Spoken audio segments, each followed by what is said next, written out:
രാഹുൽ മാങ്കൂട്ടത്തിൻ്റെ രാജിയെ തുടർന്നാണ് കേരള യൂത്ത് കോൺഗ്രസിൽ ഇങ്ങനെ ഒരു മാറ്റം ഉണ്ടാവുന്നത്. വിവാദ കൊടുങ്കാറ്റ് ഇവിടെ ആഞ്ഞടിക്കുകയാണ്.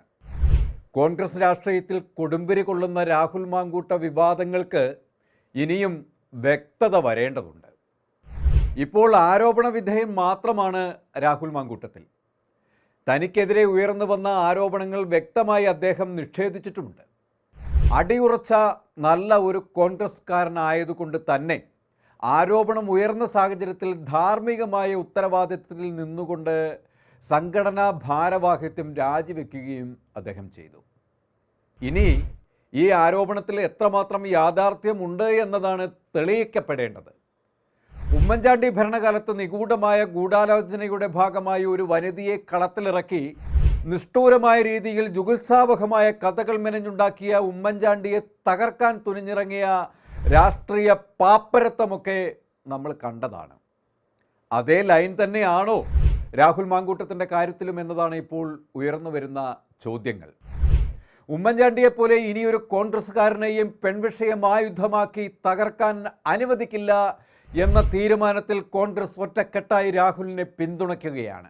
സത്യാവസ്ഥ വെളിയിൽ വരട്ടെ, അതുവരെ രാഹുൽ മാങ്കൂട്ടത്തിനെ എറിഞ്ഞു കൊടുക്കില്ല കോൺഗ്രസ് എന്നതായിരുന്നു നേതാക്കളുടെ നിലപാട്.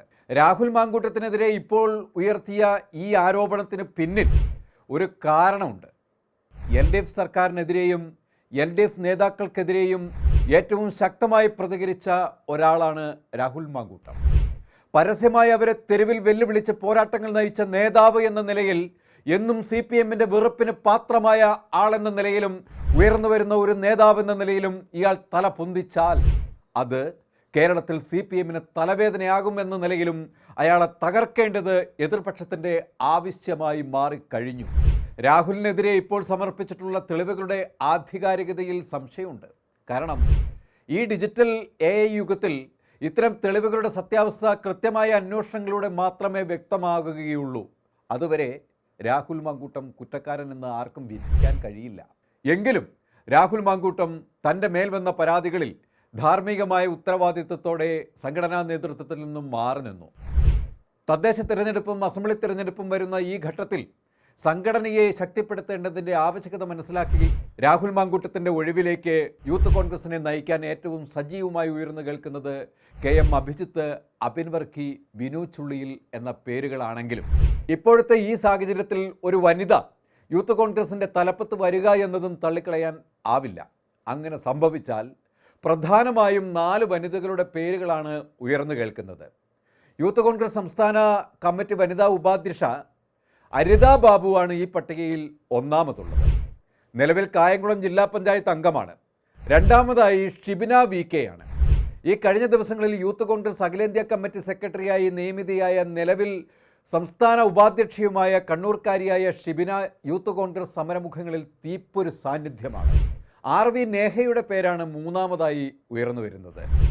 ആലപ്പുഴക്കാരിയായ നിലവിൽ യൂത്ത് കോൺഗ്രസ് സംസ്ഥാന കമ്മിറ്റി ജനറൽ സെക്രട്ടറിയായ നേഹ ഇപ്പോൾ ബ്ലോക്ക് പഞ്ചായത്ത് അംഗം കൂടിയാണ്. KM അഭിജിത്തിൻ്റെ ഭാരവാഹിത്വ കാലത്ത് യൂത്ത് കോൺഗ്രസ് സംസ്ഥാന ഉപാധ്യക്ഷയായിരുന്നു RV നേഹ. ഈ പട്ടികയിലെ മറ്റൊരു പേര് ഡോക്ടർ സോയ ജോസഫിൻ്റേതാണ്. നിലവിൽ യൂത്ത് കോൺഗ്രസ് സംസ്ഥാന കമ്മിറ്റിയിൽ സെക്രട്ടറിയാണ്. യൂത്ത് കോൺഗ്രസിൽ ശക്തിയായ വനിതാ നേതാവ് എന്ന നിലയിൽ രൂക്ഷമായ പ്രതികരണങ്ങളിലൂടെ LDFനും CPMനും മുഖ്യമന്ത്രി പിണറായി വിജയനെതിരെയും നടത്തുന്ന സമര പോരാട്ടങ്ങൾ ശ്രദ്ധ പിടിച്ചു പറ്റുക തന്നെ ചെയ്തു.